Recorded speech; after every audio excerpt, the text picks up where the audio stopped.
క్రీస్తు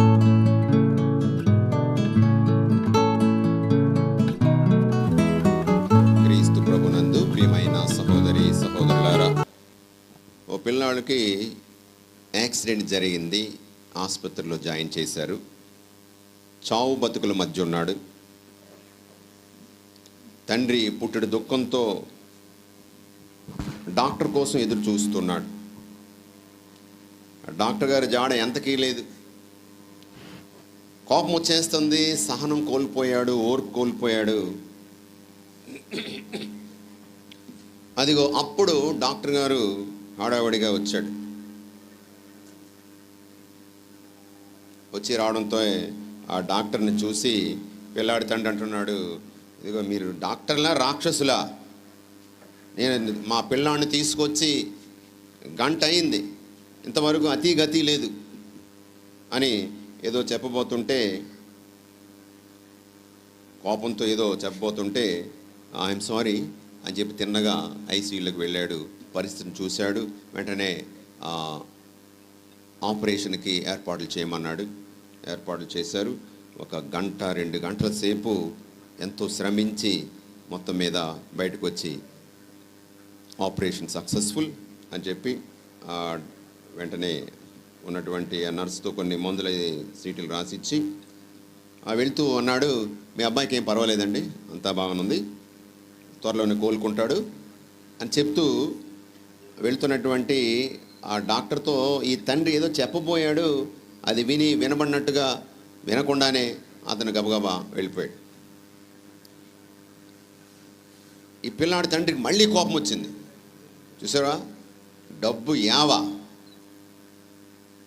వరుసగా ఆపరేషన్లు చేసేసి డబ్బులు సంపాదించేసుకోవాలి,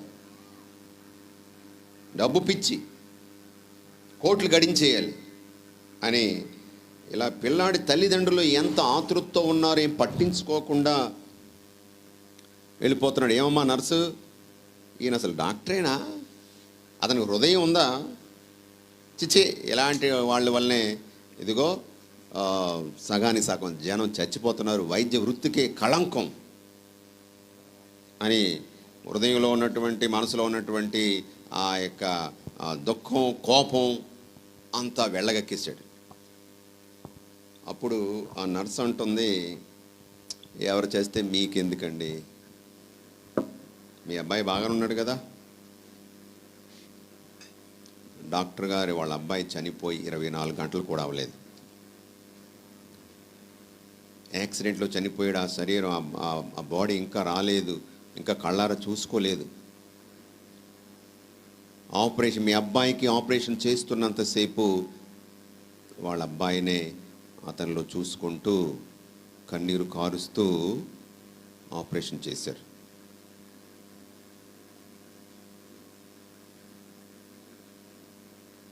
ఇలాగా ఏడ్చేస్తుంది, చెప్తూ ఏడుస్తుంది. అప్పుడు పిల్లాడి తండ్రికి నోటు మాట రాలేదు, మనసులోనే రోధించాడు. ఇంతకీ ఈ డాక్టర్ గారు ఎవరో కాదు, వెస్ట్ బెంగాల్ 2వ ముఖ్యమంత్రి డాక్టర్ బిసి రాయ్ అని చెప్తారు. ప్రియమైన సహోదరి సహోదరులారా, ఎవరు ఎలాంటి వారో, వారి మానసిక స్థితి ఏమిటో తెలుసుకోకుండా మనం ఎన్నోసార్లు వారి మీద తీర్పులు తీర్చేసాం. చెడ్డవాడు, వీడు మనసు లేదు, క్రూరుడు, గుండె లేని మనిషి, కసాయివాడు, ఇలాంటి మాటలు మనము చెప్తూ తీర్పులు ఇచ్చేస్తూ ఉంటాం. ప్రియమైన సహోదరి సహోదరులారా, ప్రభు చెప్తున్నాడు, నరులను గూర్చి మీరు తీర్పు చేయకుడు.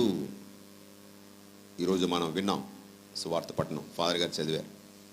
మత్తయి సువార్త 7వ అధ్యాయం వాక్యాలు, 7వ అధ్యాయం 1 నుంచి 5.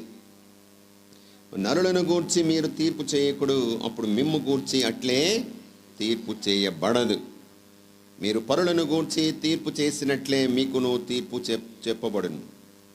మీరు ఏ కొలతతో కొలుస్తారో అదే కొలతతో మీకు కూడా కొలవబడుతుంది.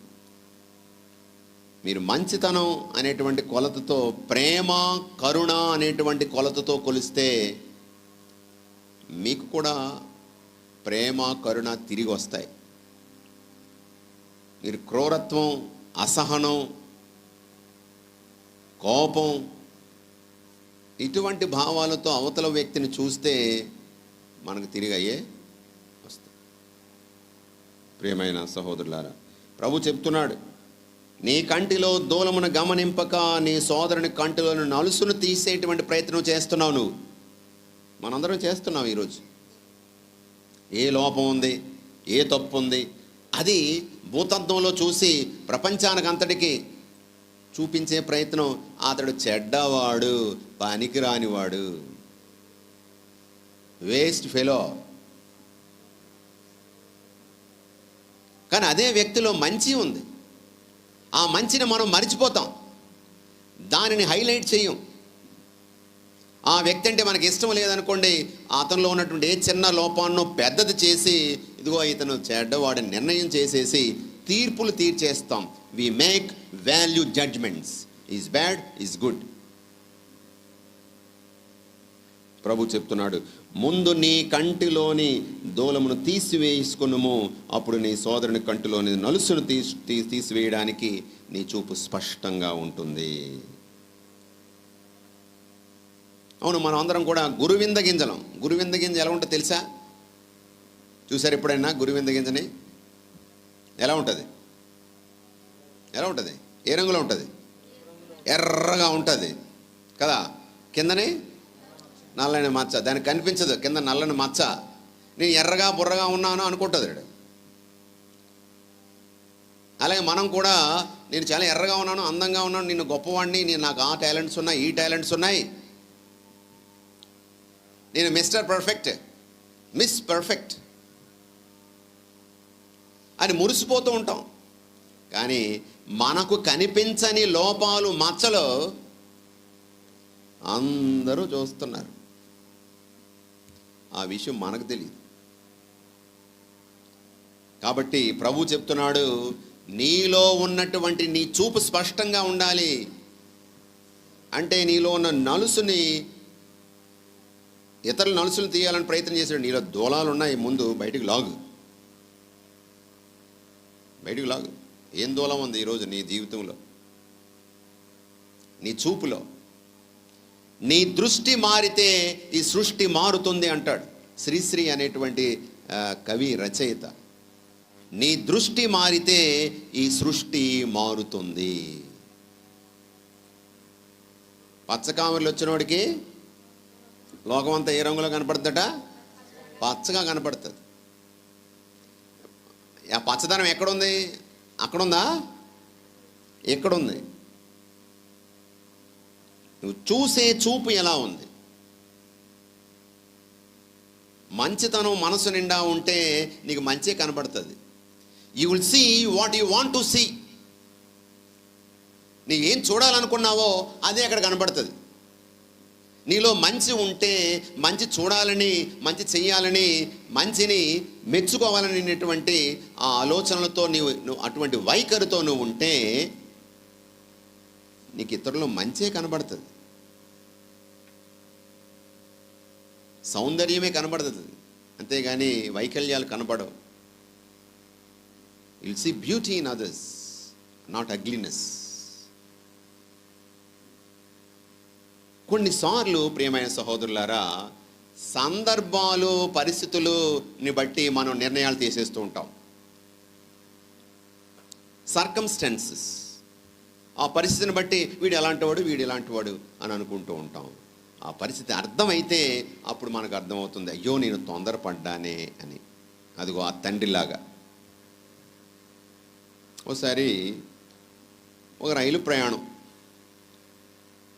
చాలామంది వెళ్తున్నారు, కాస్త చీకటి పడుతుంది.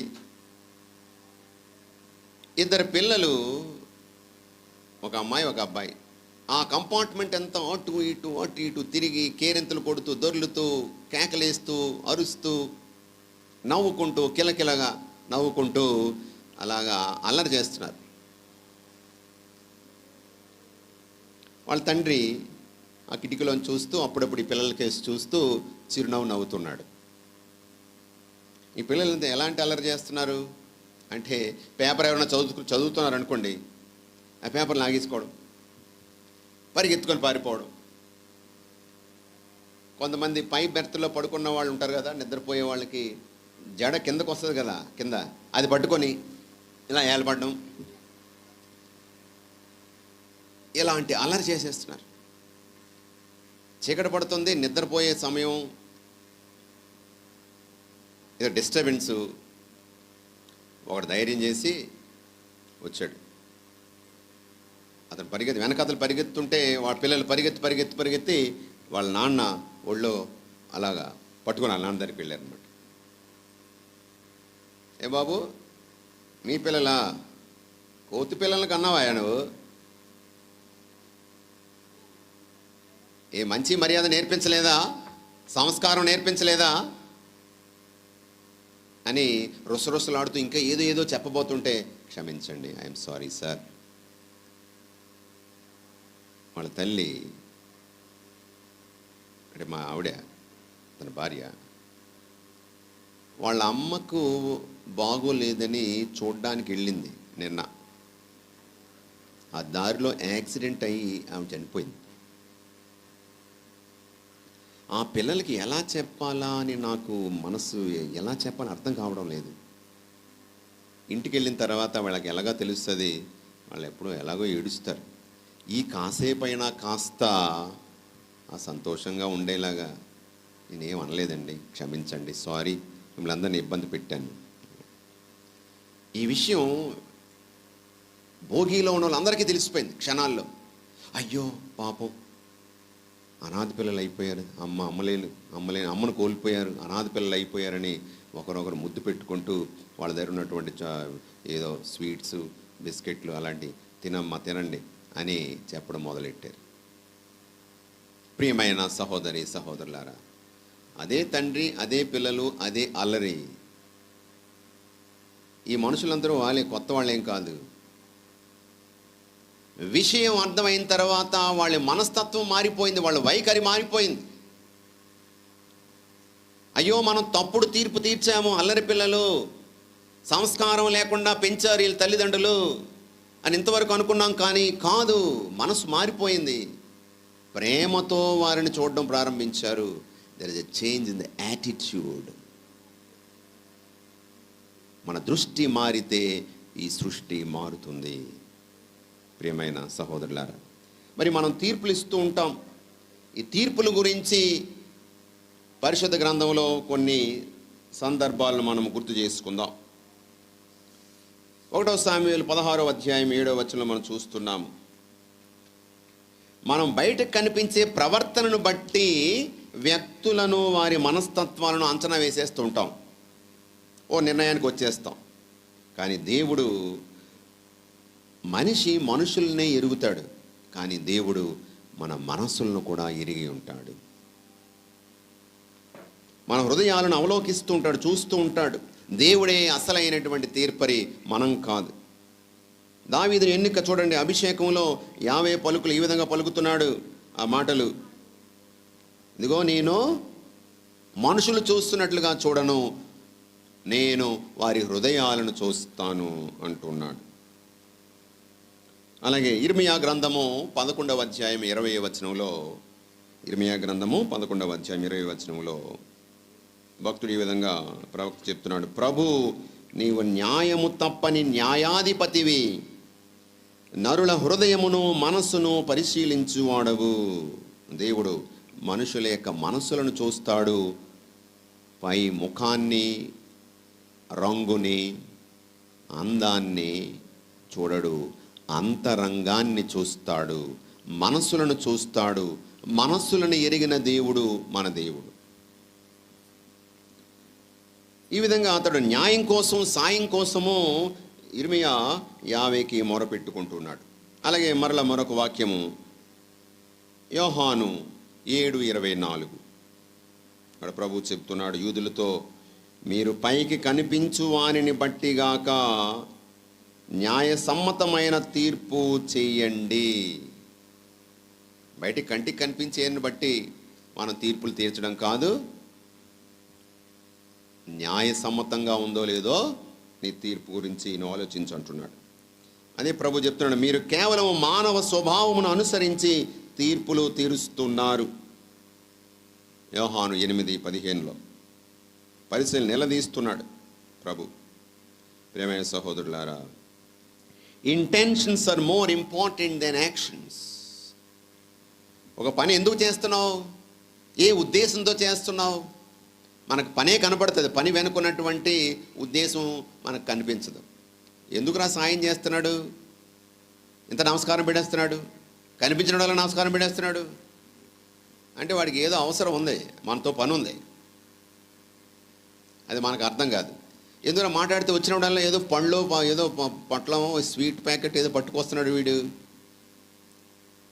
ఏదో ఉద్దేశం ఉంది, ఏదో కావాలి మన దగ్గర నుంచి.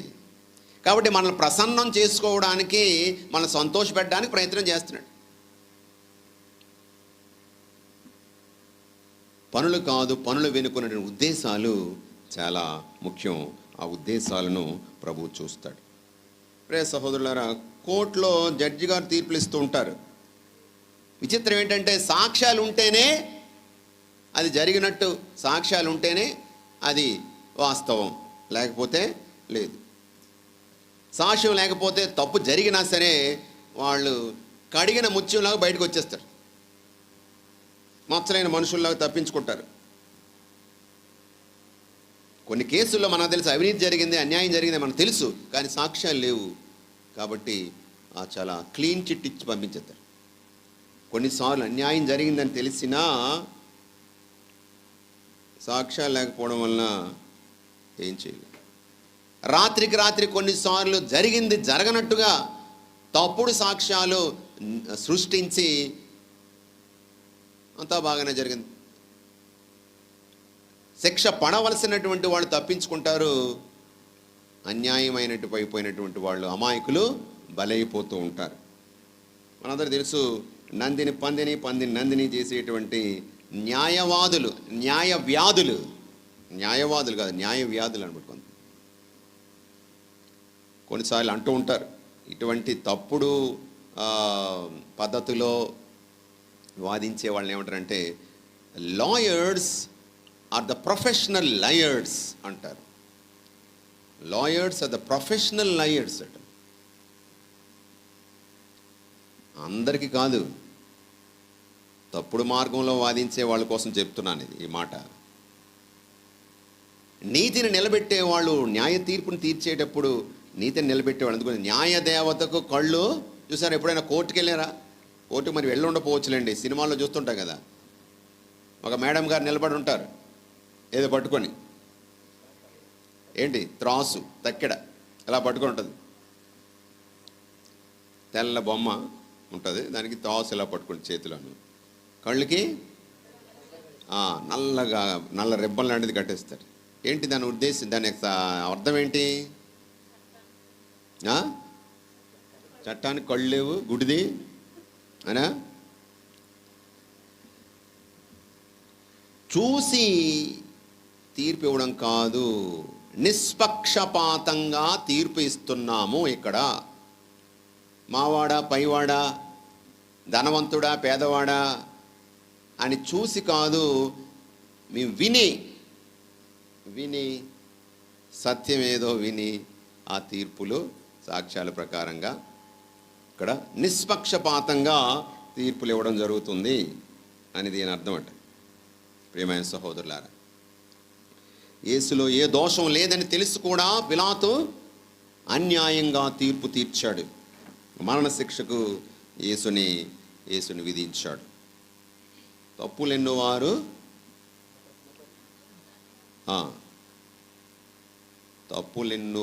తండోపతండం అంటే వేల కొలది ఉంటారు. ఇంకా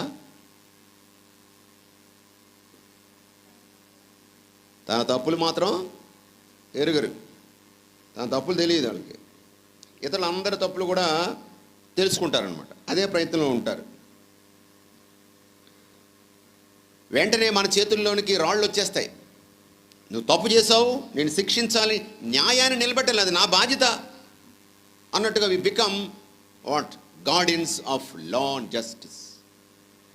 నీతి ధర్మాన్ని నేను నిలబెట్టవలసినటువంటి బాధ్యత వచ్చేస్తుంది మనకు తెలియకుండానే. అదిగో ధర్మ సంరక్షకులం అయిపోతూ ఉంటాం. మాటలతో అవకాశం లేకపోతే మనసులోనే రాళ్లతో కొట్టేస్తుంటాం, నిందించి ఖండించేస్తూ ఉంటాం.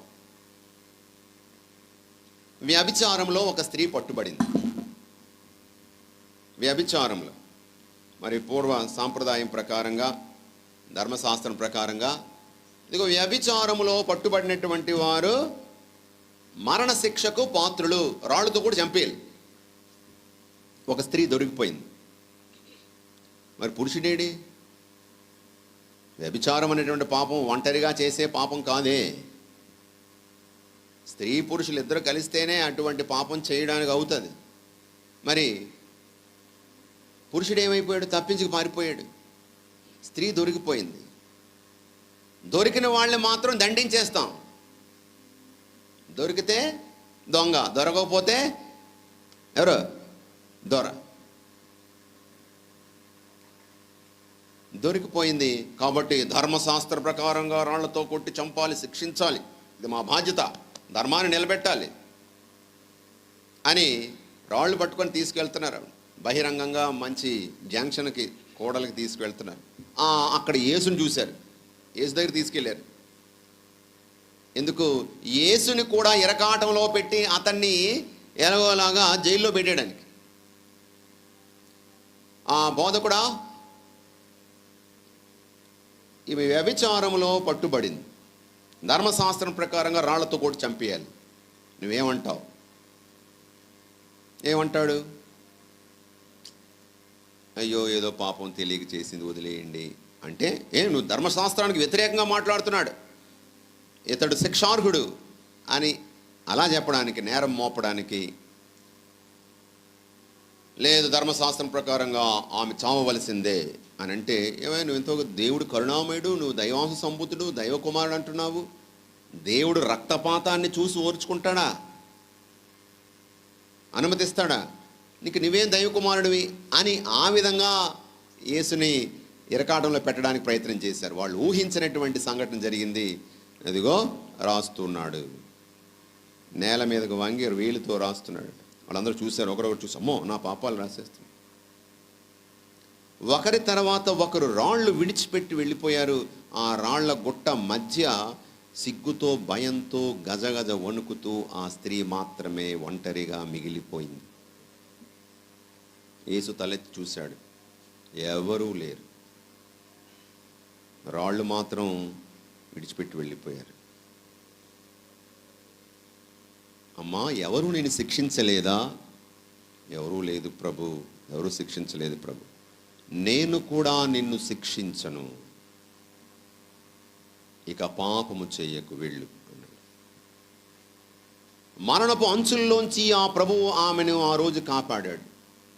మృత్యు కోరల నుండి అదిగో ఆ కరుణ సముద్రం, ఆ కరుణామయుని యొక్క కౌగుల్లోనికి ఆమెను కాచి కాపాడుకున్నాడు. Praise the lord. Hallelujah, hallelujah. ప్రియమైన సహోదరులారా, ఈరోజు కరుణతో నీవు తీర్పు తీరిస్తే నీకు కరుణే తిరిగి వస్తుంది. నువ్వు కార్పణ్యంతో, ద్వేషంతో, అసూయతో నీవు ఒకరి మీద మాట విసిరితే నీకు తిరిగి అదే నీకు వస్తుంది. ఈనాటి మొదటి పట్టణంలో మనం విన్నాం. ఇక్కడ ఏమిటి? ఇక్కడ కనికరము లేని వానికి కనికరము లేని తీర్పు దేవుని నుండి లభిస్తుంది. కనికరము తీర్పు కంటే గొప్పది. Mercy triumphs over judgment. His love goes beyond law. దేవుని ప్రేమ ఈ చట్టాలు, ఈ యొక్క మనం నిర్మించుకున్నటువంటి కట్టుబాట్లు, వీటికి అతీతమైనటువంటిది. దేవుడు ఈ లోకానికి ఎందుకు వచ్చాడు? దుష్ట శిక్షణ, శిష్ట రక్షణ కోసం కాదు. చాలామంది భారత సాంప్రదాయంలో ఈ ఒక మాట ఉంది, దేవుడు మరలా పుడతాడు ఎందుకు, అవతారాలు ఎత్తాడు ఎందుకు? దుష్ట శిక్షణ, శిష్ట రక్షణ. తప్పు చేసే వాళ్ళని శిక్షించడానికి మంచి చేసిన వాళ్ళని, నీతిమంతుల్ని రక్షించడం కోసము దేవుడు మరలా అవతారం ఎత్తుతాడు. మన ప్రభువు, మన దేవుడు నరావతారిగా యేసు ప్రభువుగా దైవ కుమారుడి లోకానికి వచ్చింది మంచి వారిని రక్షించడానికి మాత్రమే కాదు, దుష్టులను ప్రేమించి పశ్చాత్తాపపడేలా చేసి వారిని రక్షించడం కోసం. పాపాత్ములు మారు మనసు పొంది ప్రభుని ప్రేమను పొందమని చెప్పడం కోసము, దాన్ని అందించడం కోసం. ప్రియమైన సహోదరులారా, మరి ఈరోజు మనం ప్రశ్నించుకోవాలి, మనం తొందరపాటుతో ఎంతమందిని అపార్థం చేసుకొని వాళ్ళు చెడ్డవారని మనము అనుకోవడం మాత్రం కాదు, ఊరంతా ప్రచారం చేశాము, వారి పరువు ప్రతిష్టలు పాడు చేశాం. ఆత్మపరిశీలన చేసుకోవాలి. కొన్నిసార్లు ఆ వ్యక్తి అంటే మనకి ఇష్టం లేదు, అంటే మనలో ఉన్న లోపాలను ప్రశ్నిస్తున్నాడు కాబట్టి అవతల వాడు చెడ్డవాడని చెప్పి, లేనిపోని చెప్పి అందరికీ అదే నిజమని నమ్మించి నమ్మబలికేటువంటి ప్రయత్నాలు చేస్తుంటారు, బురద జల్లేటువంటి కార్యక్రమాలు చేస్తుంటారు. అంటే నీలో ఏదో లోపం ఉంది, అది బయటపడకుండా చేయాలంటే నేను ఇలాంటి ప్రశ్నించే వాళ్ళలో ఉన్నటువంటి చెడ్డను ప్రచారం చెయ్యాలి. అంటే గురువింద గింజ ఇటువంటి మనస్తత్వం చాలామంది మనందరిలోనూ ఏదో సందర్భంలో ఉంటూనే ఉంది. ప్రియమైన సహోదరులారా, మరి మన సంకుచిత భావాలతో, తొందరపాటుతో అపార్థం చేసుకొని మనం అనుకున్నదే నిజమని మొండిగా వాదించి నమ్మబలికేటువంటి ప్రయత్నం చేస్తూ మనల్ని తీర్పులు ఇస్తూ ఉన్నాం, వ్యాఖ్యానాలు చేస్తూ ఉన్నాం. మరి ప్రపంచ న్యాయమూర్తి మనందరికీ తీర్పు తీర్చేది ఆ ప్రభువే. ఆ తుది తీర్పు నాడు మనందరినీ తీర్పు తీర్చుతాడు. దేన్ని బట్టి? ఆ ప్రభు సింహాసనం మీద కూర్చొని ఒక కాపరి, గొర్రెల కాపరి మేకలను గొర్రెలను వేరు చేసినట్లుగా పుణ్యాత్ములను కుడివైపు, పాపాత్ములు ఎడమవైపు నిలబెట్టి తీర్పు తీరుస్తాడట. ఏమడుగుతాడు? ప్రశ్నలు వేస్తాడు. 6 ప్రశ్నలు. ఏంటవి? ఏం ప్రశ్నలు వేస్తాడు? మత్తయి సువార్త 25వ అధ్యాయం, తుది తీర్పు. ఏమని ప్రశ్నలు వేస్తాడు చూడండి. నేను ఆకలిగా ఉన్నప్పుడు నువ్వు అన్నం పెట్టావు, దప్పిగ్గా ఉన్నప్పుడు దాహం తీర్చావా, నేను రోగిగా ఉన్నప్పుడు పరామర్శించావా, నేను పరదేశిగా ఉన్నప్పుడు నన్ను ఆదరించావా, ఇంకా నేను వస్త్రహీనుడిగా ఉన్నప్పుడు నాకు బట్టలు ఇచ్చావా, నేను పరదేశిగా ఉన్నప్పుడు నన్ను ఆదరించావా, చెరసాల్లో ఉన్నప్పుడు దర్శించావా. 6 ప్రశ్నలు. ఈ అన్ని ప్రశ్నల కింద వెనకున్నటువంటిది ఒకే ఒక తలంపు. ఏమిటది? నీవు ప్రేమించావా. ఒకే ఒక మాట. దేవుడు మనల్ని తీర్పు తీర్చేది నేను ప్రేమించానా లేదా, నా జీవితంలో ప్రేమ కలిగి జీవించానా లేదా, ఇంకేమీ ఉండదు. ఇంకా నువ్వు ఎన్ని డిగ్రీలు సంపాదించావు, ఎన్ని మేడలు కట్టావు, ఎన్ని ఎకరాలు సంపాదించావు, ఎంత కూడబెట్టుకున్నావు, ఇవేమి అడగడు. ఈ తీర్పు ఏ మతానికి, ఒక మతానికే చెందింది కాదు, అందరికీ, మానవాళ్ళందరికీ ఉన్నటువంటి సర్వసాధారణమైన తీర్పది తుది తీర్పు. అందరికీ ఒకటే టెస్ట్ పేపర్, ఒకటే question paper. Did you love? నువ్వు ప్రేమించావా నీ జీవితంలో? ప్రేమిస్తే పరలోకం, లేకపోతే నరకం. మరి ఆ తీర్పు, ప్రేమ నిండినటువంటి హృదయాలు మాత్రమే ఇతరుల్లో ప్రేమను చూడగలరు. మరి మనమందరం కూడా ఆ ప్రభువు ముందు నిలబడాలి. ఒకరోజు ఆ తీర్పుకి నిలబడాలి మనం. మరి నేను ఏ విధంగా జీవిస్తున్నాను? వాళ్ళు అది లేదు, ఇది లేదు, వాళ్ళు అలా చేశారు, ఇలా చేశారు, ఇలాగే నా కాలం గడిపేస్తున్నానా,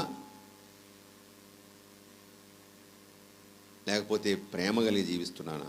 ఆత్మపరిశీలన చేసుకుందాం, ప్రార్థన చేసుకుందాం. కృపా సత్య సంపూర్ణుడైన దేవా, మా ప్రియమైన పరలోక తండ్రి, నీవు ప్రేమ కలిగిన తీర్పరివి ప్రభువా. ప్రేమ నిండిన హృదయాలను మాకు ప్రసాదించండి. దేవా, మేము మనుషులను చూస్తాము, నీవు మనసులను చూస్తావు. నీ ప్రేమ నీతి కంటే, న్యాయం కంటే గొప్పది. దేవా, అటువంటి హృదయాన్ని మాకు ప్రసాదించండి. ఇతరుల్లో లోపాలు కనిపెట్టి వారి పరువు తీసేటువంటి, నష్టం చేసేటువంటి నీచ బుద్ధిని, దుర్బుద్ధిని మాలో నుండి తీసివేయండి. ఇతరుల్లో మంచిని చూసి, మేలును చూసి వారిని మెచ్చుకునే మనస్తత్వాన్ని మాకు ప్రసాదించండి. దేవా, మాలో సంకుచిత భావాలను తొలగించండి, విశాల హృదయాన్ని ప్రసాదించండి. పునీత ఫ్రాన్సిస్ షౌరి వారి యొక్క ఆదర్శాన్ని అనుసరించి నీ ప్రేమను పంచుతూ, ప్రేమతో నింపబడి అందరినీ నీ ప్రేమ సన్నిధికి నడిపించుకొని వచ్చిన విధముగా మేము కూడా ప్రేమను పంచి, ప్రేమతో నింపబడి ఈ ప్రేమకు సాక్షులుగా జీవించే అనుగ్రహాన్ని ప్రసాదించండి. మా ప్రభువైన క్రీస్తు ద్వారా ఈ మనవి చేయుచున్నాం తండ్రి. ఆమేన్.